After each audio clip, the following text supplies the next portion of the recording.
Hello, everyone. Welcome to another lovely edition of Room for Discussion. For a long time now, we've seen our economies face low inflation, falling interest rates, and expanding labor forces. But that era of good economic benefits might be slowly coming to an end, right? As populations age, as inflation starts to come back up, and of course, as globalization slows, we are starting to see the assumptions that ran economic policy slowly be challenged. Our guest today, Professor Charles Goodhart, has spent a lifetime at the center of these debates. As a member of the Bank of England's Monetary Policy Committee, as a distinguished academic, and as the co-author of The Great Demographic Reversal. Now, with that note, trying to get his insights, and we look forward to hearing from him.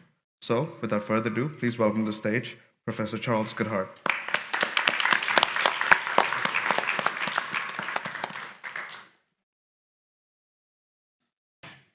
Welcome. It's lovely having you here. Nice to be here. Let's have a seat. Now, firstly, of course, welcome to our stage. Thank you so much for being here. I want to dive straight into it with your most recent book, The Great Demographic Reversal, which makes some bold predictions about inflation, growth, and inequality in the upcoming years. Given your long career focused on monetary policy, central banking, and of course currency, what made you turn to demographics as the central issue for our time?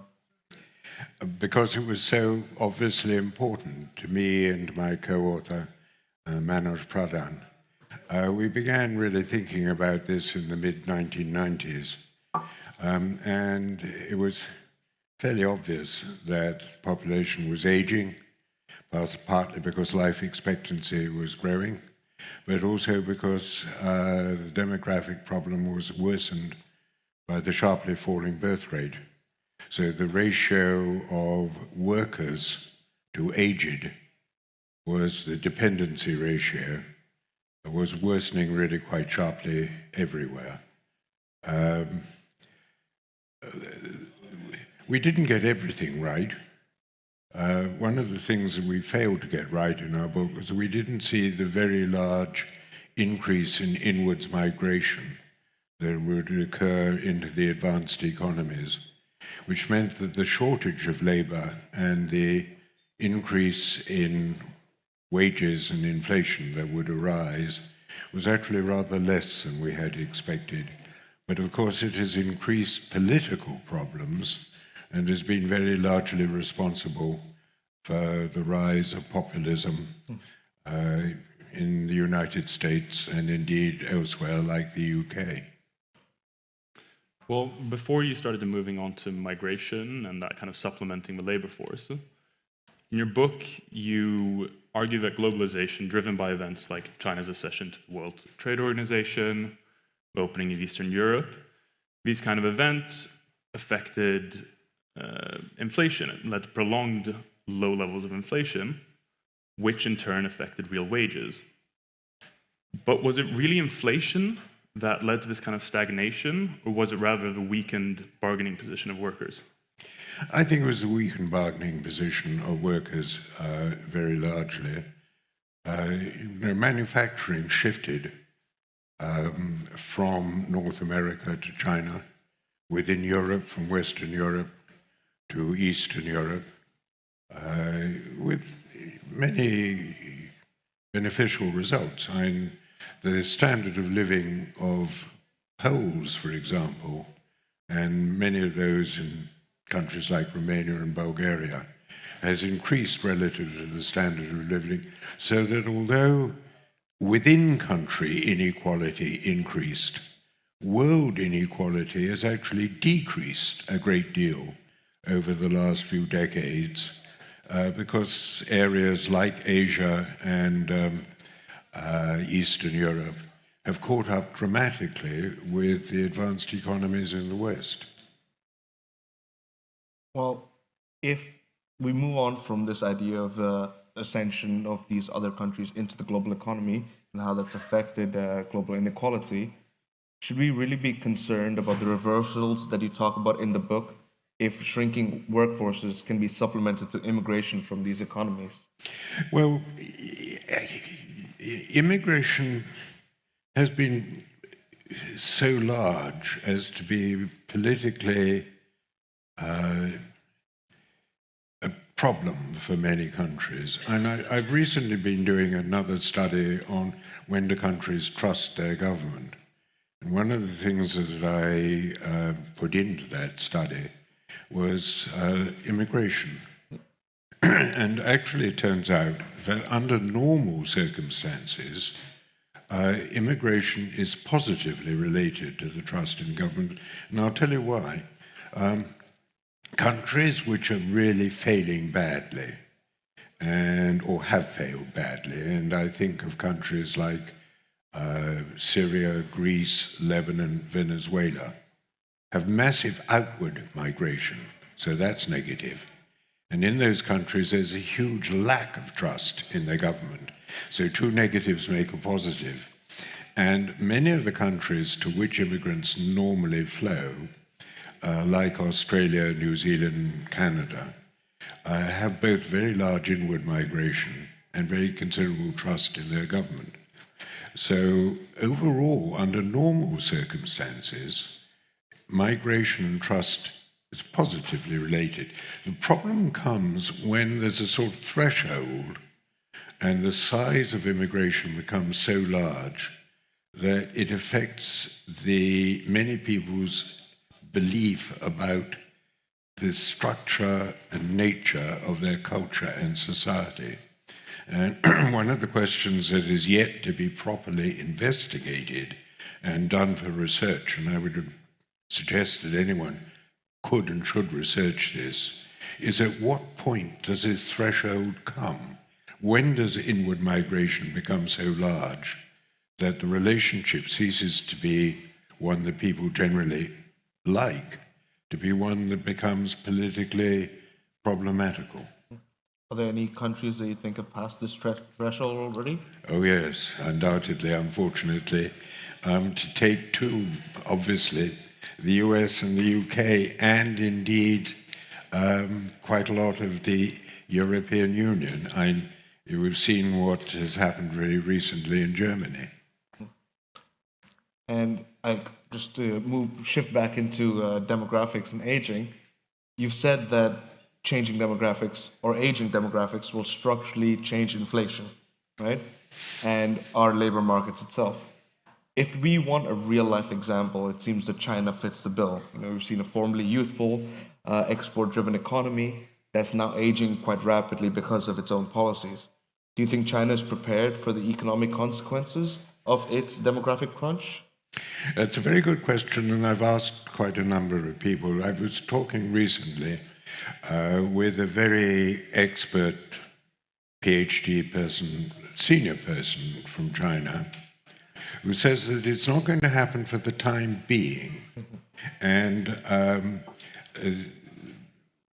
one of the major effects in China of the population has been the migration from the internal rural agricultural areas into the cities.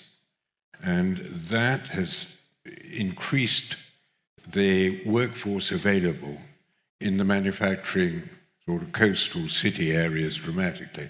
And that, my Chinese friend says, is still going on.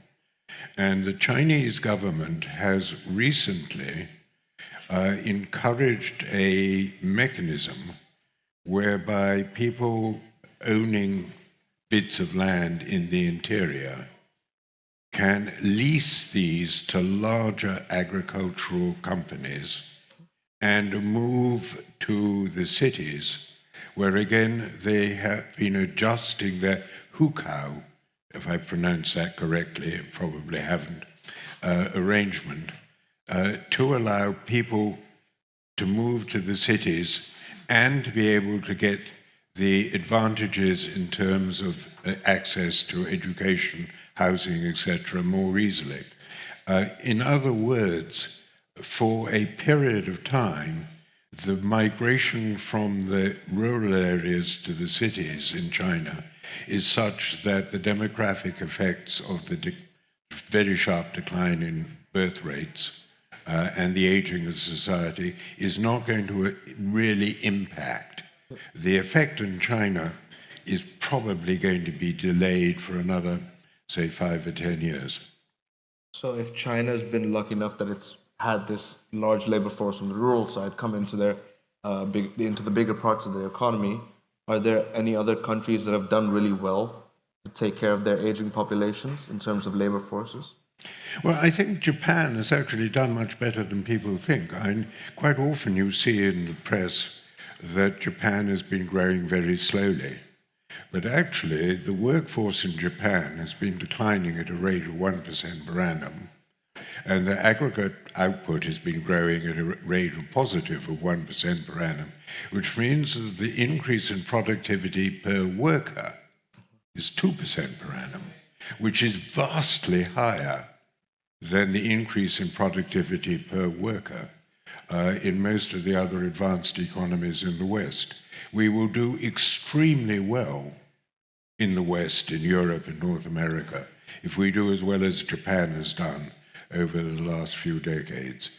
The Labour government in the UK has been absolutely crazy to focus on aggregate productivity because of the decline in the workforce with the cutback that they're trying to introduce in immigration. It's not going to occur.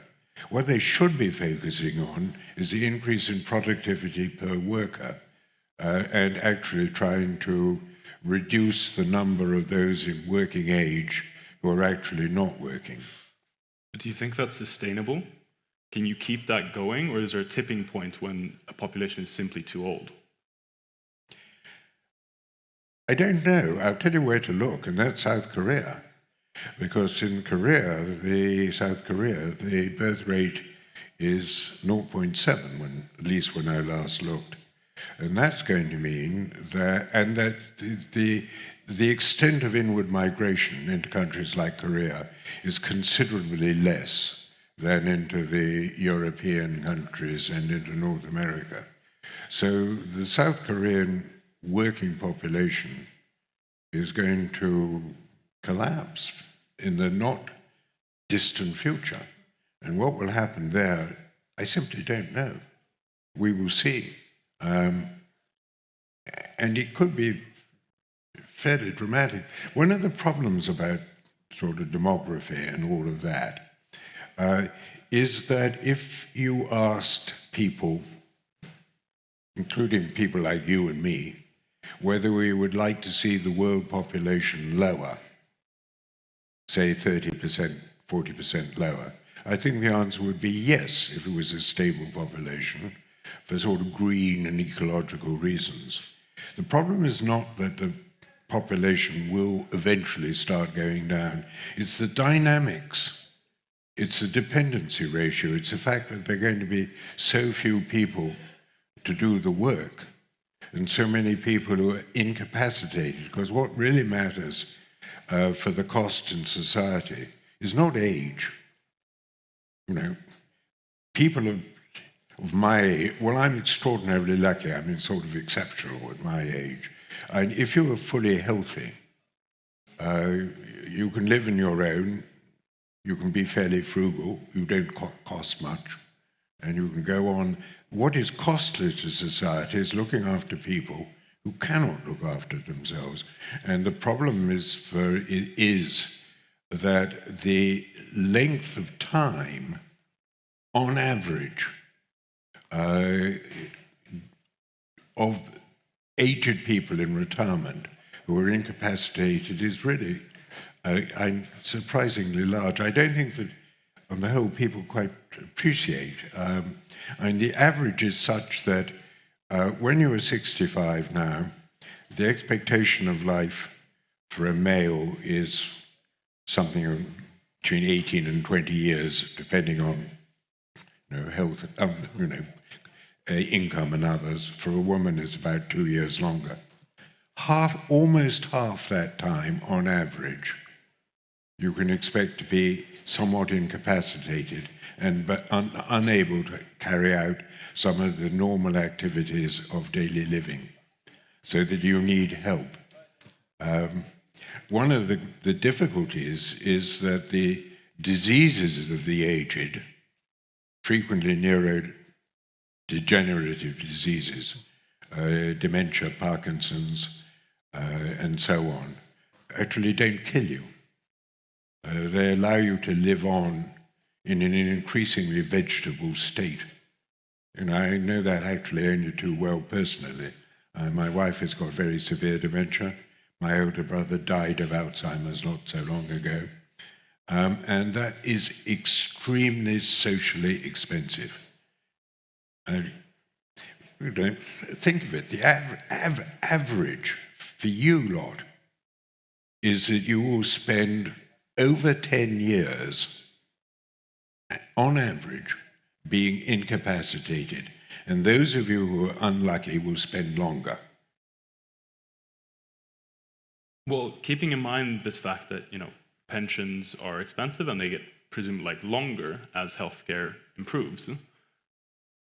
These growing healthcare costs, pension costs, how are governments realistically meant to finance these without borrowing more money? Well, the problem is the government's got to try and borrow so much, and not only that, it's the cost of climate change, it's the cost of increasing defense as we get greater geopolitical differences. Europe used to rely on the US for most of its defense, and Trump didn't like that. Now we have to rely on it ourselves, and that's going to be expensive. And the problem is that you can always put off restoring fiscal stability.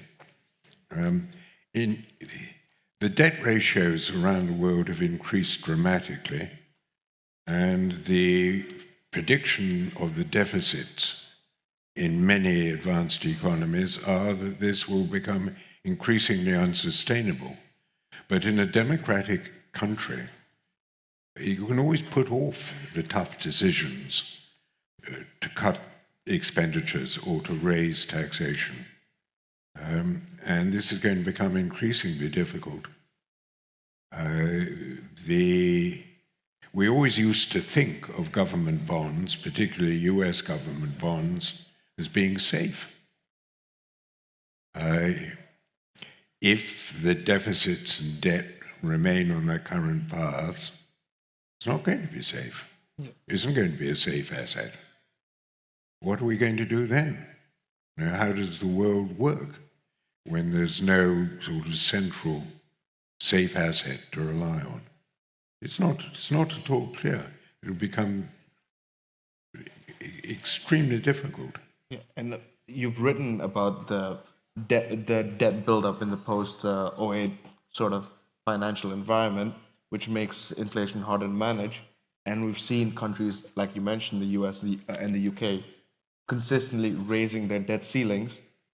Do you see that we're getting closer and closer to a point of unmanageable fiscal and financial stress? The answer to that one is yes. Just look at what's happening in America as we speak. I think it was yesterday that the budget bill passed through the House of Representatives.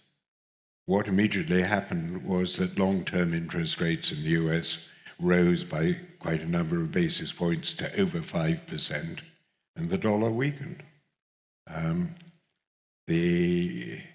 We're on an unsustainable path, and there's a famous quote: "What cannot be sustained, at some point will go." And then there's a question about what do central banks do there, because if you get really serious cracks in your government bond market, as happened in the UK with Liz Truss, you remember that, and the Bank of England stepped in to support the bond market. And if we get serious cracks in the bond markets elsewhere, the central bank will have to step in to undertake quantitative easing. But increasing quantitative easing and expanding the money supply is going to be of itself inflationary. And that means that in order to maintain its inflation target, at the same time as the central banks may have to undertake quantitative easing, they may be raising interest rates. Yeah. So they'll be acting in a sort of totally conflicted way. Well, if you say that we're so close to seeing these kind of catastrophic scenes, do you think the point at which one of these major central banks steps in to start taking that quantitative easing as a catalyst that sees the whole house of cards fall down? Well, it happened in the UK. The UK with Truss, and that was a sort of a forerunner of what may happen elsewhere. If the US T-bond market really does crack, then the Fed has got to step in. But they've kind of said that they're trying to avoid any sort of rash decision-making right now, haven't they? It makes life very difficult for central banks. And central banks had a wonderful time during the period of inflation targetry from 1990 really until really very recently, about 2021. And part of the reasons outside their remit, inflation was very low, they could bring interest rates down. No government is ever going to worry when interest rates go down. But when this halcyon period, the glory days of central banking, when it comes to an end, governments will be desperate for central banks to support them because they don't want to raise taxation. They don't want to cut expenditures because they don't see how they will get re-elected if they do so. Do you think that there's a real chance that we can see a sovereign default in a major economy within the next decade or within our lifetimes? It depends what you mean by a sovereign default. Remember, a way of defaulting on government debt when it's in normal nominal form is by having higher inflation. And again, in America, you've probably seen expectations of future inflation are rising and rising quite sharply. So will they actually default and not pay? No, they can always pay. But the way you pay, by printing money, and printing money leads to inflation. So is there a likelihood that inflation could get out of hand in order to meet the fiscal concern? I think the answer is that's a possibility. Will governments be willing, will governments be able to take the fiscal measures necessary to maintain sustainability and maintain in power? It's very easy for a demagogue, whether at the left or right or wherever, to simply say that these cuts in expenditure and increases in taxation are simply due to the fact that this government is lousy and I will do differently. And they will promise the earth, but the likelihood of them actually succeeding, you can't generate growth, particularly growth in productivity per worker, just by wishing you had it. And yes, we all need to get greater productivity per worker, but it's quite hard to actually achieve that. Do you think then that you talked about demagogues and their effect and their ability to basically lie or embellish what they can do? Do you think the rise of populism in many major economies increases this risk of default? Yes, of course. Yes. Look around you. Well, on that definitive note, I think it's time to look around towards the audience and see if anyone has any audience questions. We have one right over here by the camera. Yeah, so thank you for being here, first of all. And going back to the point you made about the glory days of central banking and sort of this period in which yields have been low for 20, 30 years. Some academics, justify that by saying it was demographic, risk preferences, and others say it was simply like a greater trust in government and especially the ability of repaying their debt. where do you believe this balance stands? Sort of, why did we see such glory days? Well, I think there was a terrible tendency for central banks to claim that it was due to their wonderful monetary policy. I can understand that if you're in a central bank and things go well. In fact, if you're in any position of power and things go well, you say it was because I did it. And if things go badly, it's because of events.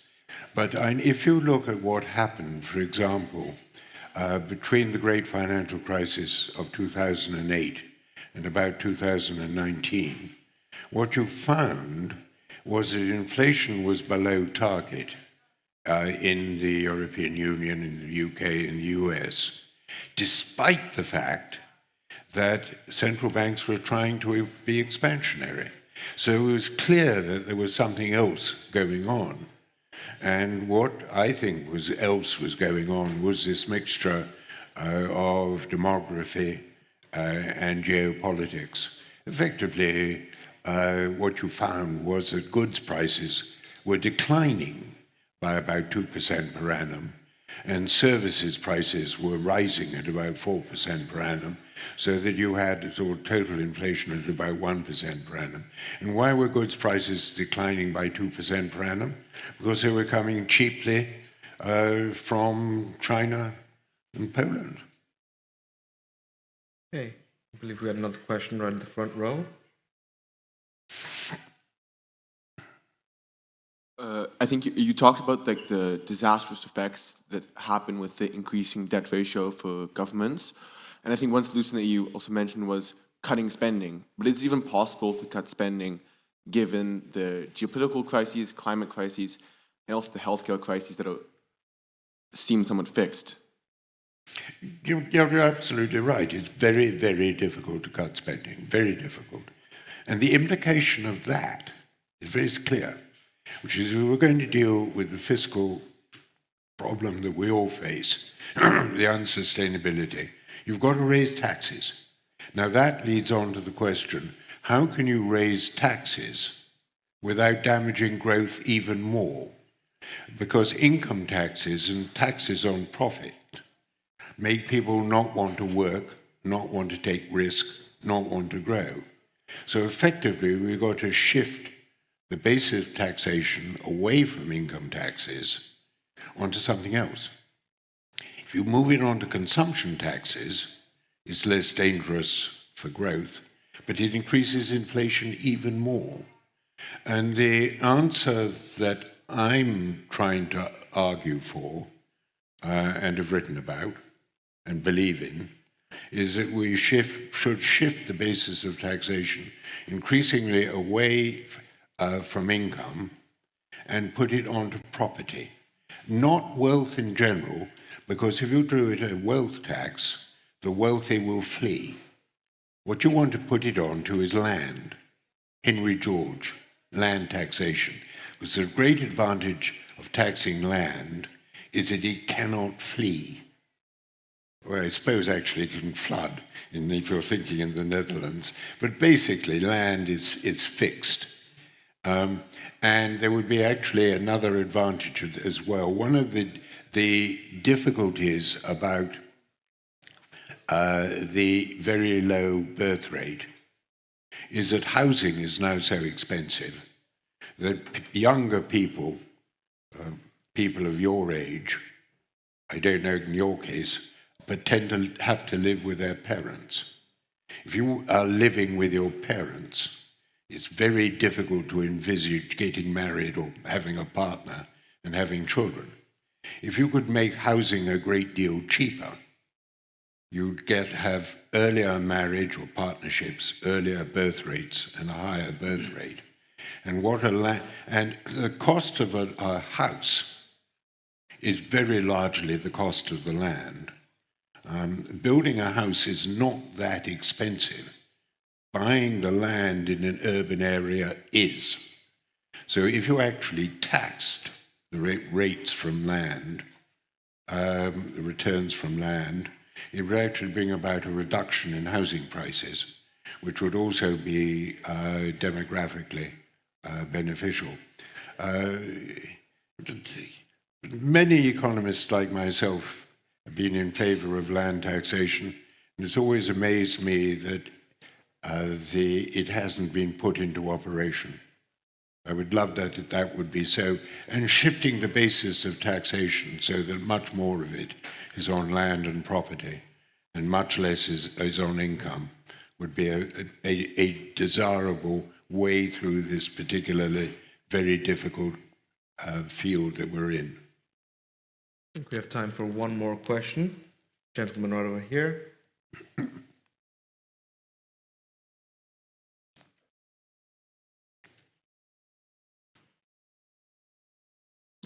Thanks. So you have elaborated a lot about the social cost of aging population, the social cost of demographic change, including the social cost of immigration. So my question, half of my question is, what about the social cost of the billionaire class? What about the social cost of transnational corporation and that kind of, how can we see, how can we see the unsustainability in the system, not through this sort of lens of changing demographic population, but rather seeing the sort of capture of the wealth from the lower classes by the oligarch billionaire class. And the sort of underlying question of that is, when is the time to accept or to ask whether capitalism as such it is sustainable socially and environmentally, and when it's time to actually properly start thinking about a system that can feed and satisfy the needs of the population and not sort of talk about how to maintain the status quo, which clearly is not working for the people, right? Well, remember, I actually tried to answer that before. If you're going to tax the wealthy, they will flee. And there are lots of places that they flee. Again, to take my own country as an example, in the UK, the Chancellor, Rachel Reeves, has recently worsened the tax, or increased the tax very heavily on relatively wealthy, which are people that are known as non-doms, people are not domiciled, but like living in the UK. And a huge amount of them have actually disappeared. They've gone to countries where they are much more welcome, with the result that the tax take has actually gone down rather than up. That's why I've been arguing that the taxation on land is a much better way to do it than the taxation on wealth. And remember that the first thing that any group who are seizing power, and let's not worry about whether it's capitalism or whatever it was, but whenever a group seizes power, the first thing that it does is take the best land for itself. Land is very, very regressively owned, in that the vast majority of land is owned by the very wealthy. So if you're taxing land, you're at the same moment tending to tax the wealthiest in the economy. And remember, land cannot flee. So the wealthy cannot avoid that. They can sell their land, and indeed they would. Land values would go down if you tax land quite considerably. But it's a much better way of doing it in terms of tax take than taxing the wealthy as a whole.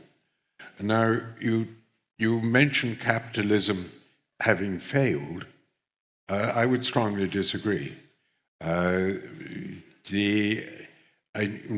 Capitalism has been driving the world's economy since 1800. And yes, there are a lot of things wrong with the world, on which I think you and I would probably quite largely agree. But the average standard of living, particularly now in Asia, are just streets ahead of what they've been. And remember what, again, I said earlier.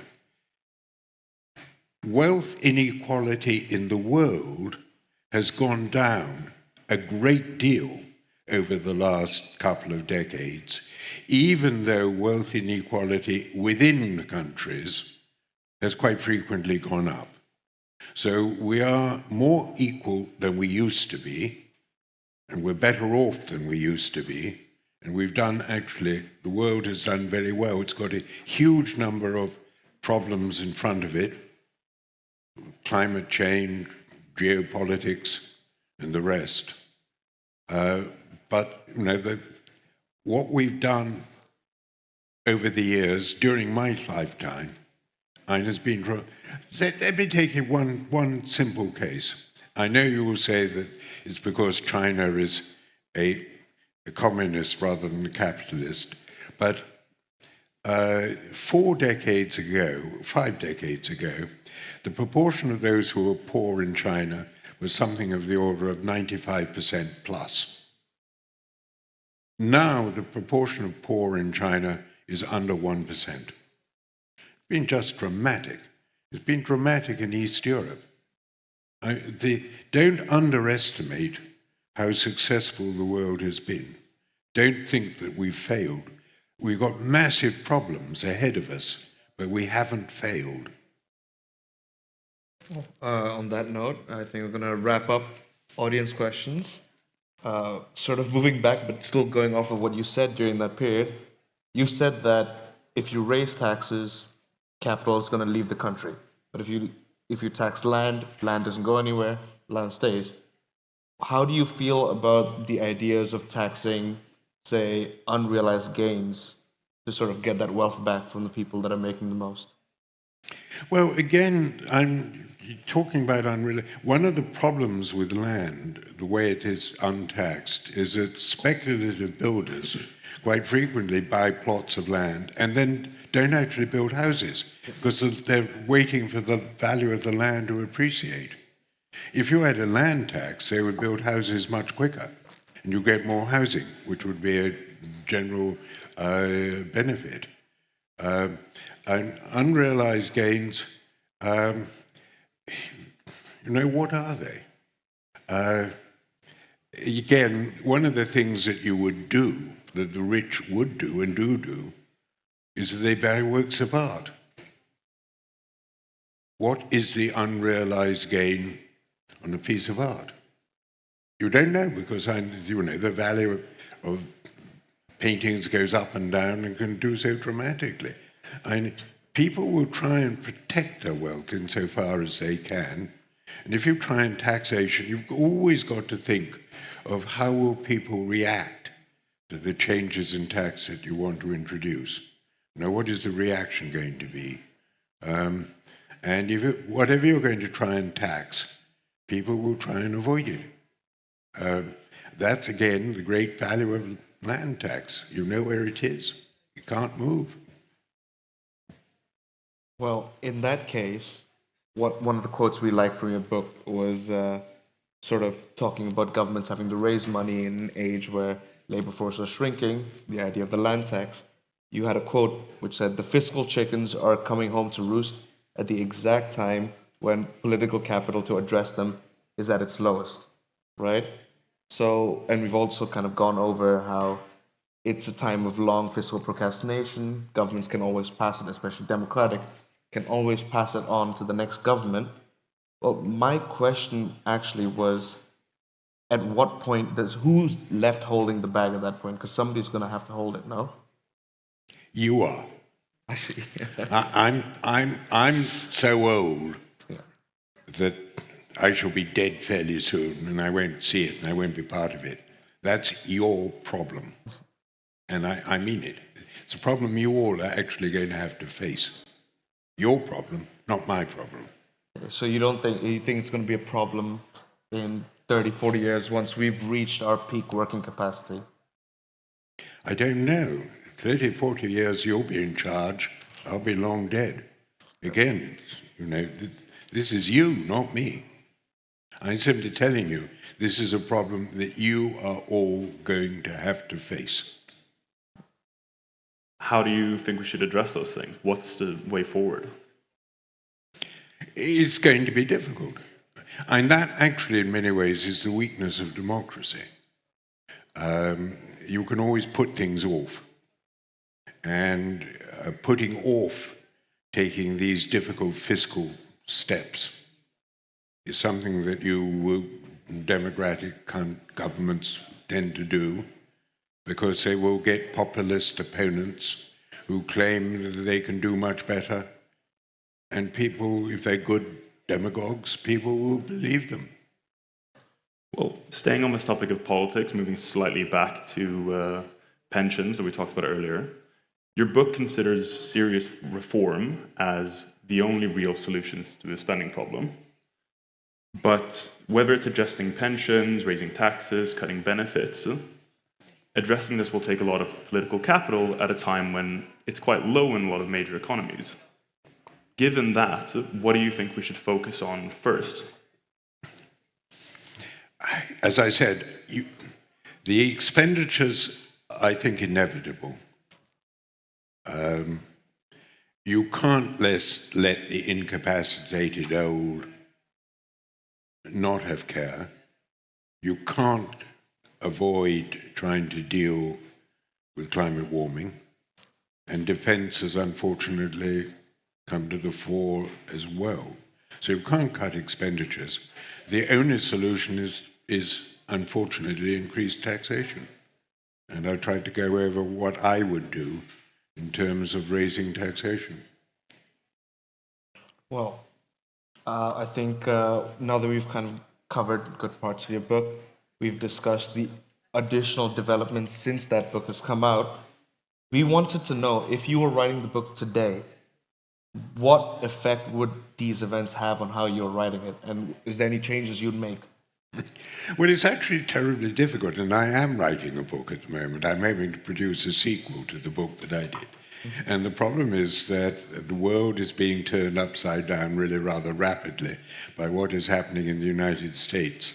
And it's very difficult to keep abreast of that. And the publication lags quite so long that anything that you write today may be out of date within around 2 or 3 months. Here we are with President Trump having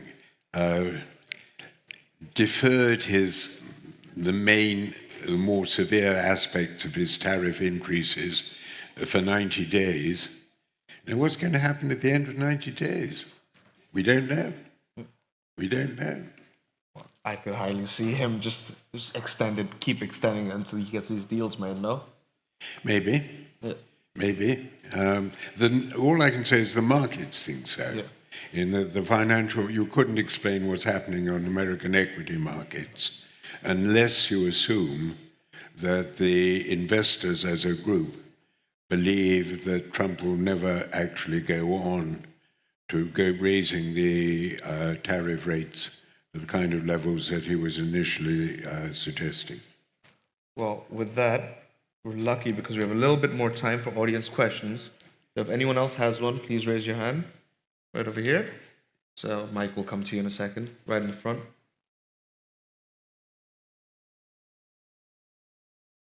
How do you feel about NATO demanding 5% on arms and waging war, and war maybe in general? Thank you. I think 5% is not feasible at the moment, not viable and not under consideration.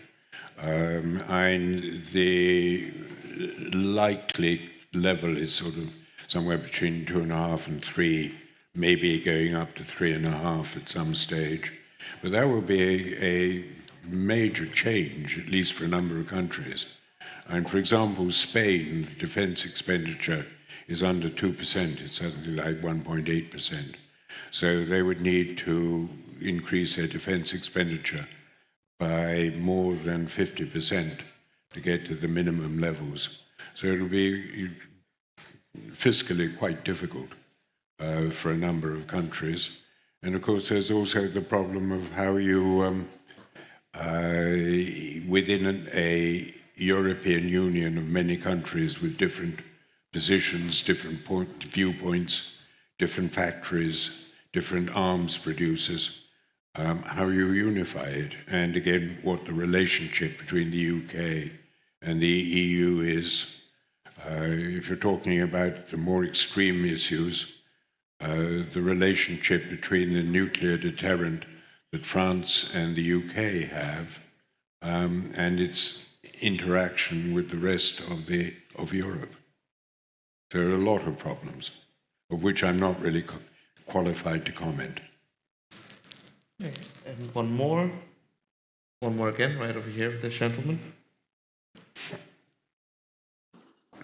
So we didn't really get to talking much about your career in monetary policy and in central banking in general, but you started quite early in the beginning of central banking as an idea, and your career spanned up until nowadays. How do you think central bankers and in general policymakers have shifted their approach to monetary policy and the way they carry it out?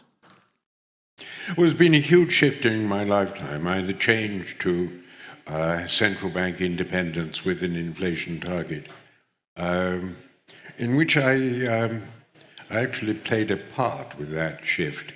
It was undertaken in New Zealand initially in the late 1980s, and it was all actually quite surprising in the sense that it was never done initially as a monetary policy exercise. What happened in New Zealand was that the previous Conservative government under Robert Muldoon, normally you think of Conservative governments as not involving themselves in the actual running of industry, not trying to dominate, control industry. But Muldoon had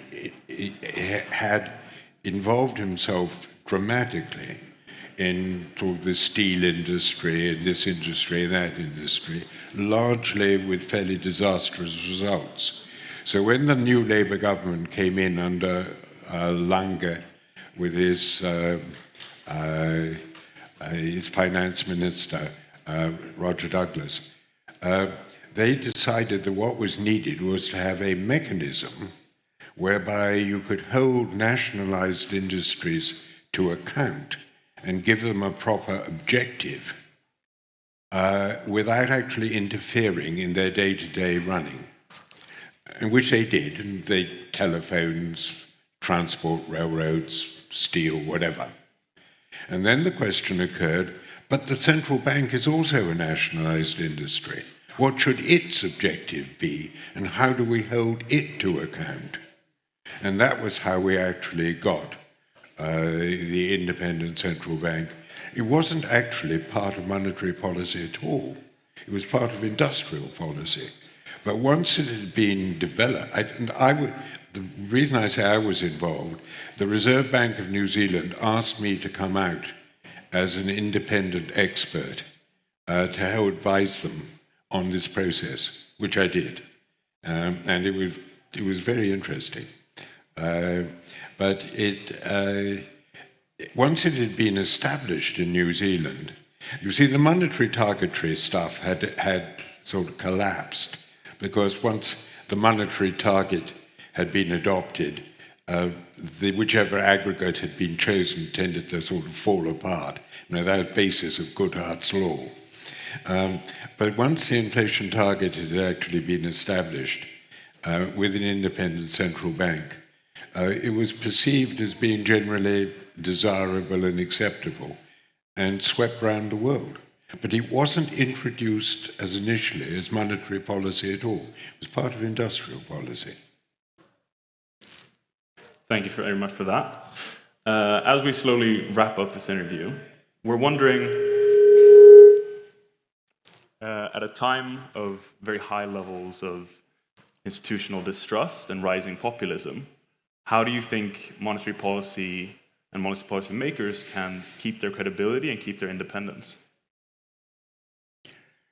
It's going to be much more difficult in a world in which there are going to be inflationary pressures, fiscal policy problems, and much more in the way of a potential conflict between the government desperate to try and get interest rates down and government debt sold, and a central bank which is committed to achieving a low, constant inflation rate. And in any protracted battle between the government and the central bank, the government, I think, is bound to win. The only area where that's not necessarily true is the European Union, because the ECB has been set up by treaty, and its independence cannot be removed except by a further treaty agreement in which all the major countries in the EU have to agree. That's not the case in the UK or the US, where the independence of the central bank can be removed effectively by the action of Congress or Parliament at any time. Well, on that note, we have unfortunately come to the end of our interview. I'd like to thank you, Professor Goodhart, for your time and your insights, and I'd like to thank the audience for your time as well. If you can't get enough of room for discussion, you're in luck, because on Wednesday, the 4th of June, from 1 to 2, we'll have Saad Mohseni, the CEO of the Mobi Media Group and the author of Radio Free Afghanistan, here to speak about the risks of speaking truth to power and whether independent journalism can survive in one of the world's most volatile regions. And on Friday, the 6th of June, we'll be welcoming Alle Doorhout, the Dutch ambassador to Ukraine. In that conversation, we'll be exploring how the impact of Dutch-Ukrainian relations has shaped the war, trace how this relationship has evolved over time, and discuss what the future may hold for that relationship. For now, thank you all again, and please join us in a round of applause for Professor Charles Goodhart. Thank you.